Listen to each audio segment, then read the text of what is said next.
તો કેમ છો વિદ્યાર્થી મિત્રો? ગુણાકારની એક સરસ મજાની રીત છે. 15 સાથે ગુણાકાર હોય અને બેકી સંખ્યા હોય ત્યારે કેવી રીતે ગુણાકાર કરો, તો એ શોર્ટ ટ્રીક શીખવાડું. પહેલાં તમે મારી ચેનલ પર નવા હો તો ચેનલને સબસ્ક્રાઈબ કરો, વિડીયોને લાઇક કરો અને કોમેન્ટ કરીને બતાવજો કે વિડીયો કેવો લાગ્યો. તો ટ્રીકની શરૂઆત કરીએ તો પહેલા દાખલો છે કે 15 ગુણ્યા 62.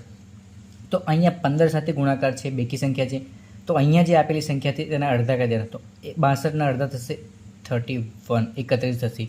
હવે આ જે સંખ્યા આવી તેને આ સંખ્યામાં ઉમેરી દેવાની. તો આનો થશે 2 2 ને 3 ને 6 ને 3 9. તો અહીંયા થશે 93 અને પાછળ એક 0 મૂકી દેવાનો. તો આનો જવાબ આવશે. તમે ગુણાકાર કરીને ટ્રાય કરી શકો છો. આની વાત કરીએ તો અહીંયા આવશે 36 અને અડધા 36 થશે. 6 ને 2 8, 7 ને 3 10 અને હવે પછી 0 મૂકી દેવાનો. આવી ગયો છે જવાબ. તમે કેલ્ક્યુલેટરમાં કરીને જોઈ શકો છો. તો વિદ્યાર્થી મિત્રો, દાખલા નંબર 3 અને દાખલા નંબર 4 એનો જવાબ તમારે મને કોમેન્ટ કરીને બતાવવાનો છે કે આનો જવાબ શું આવશે.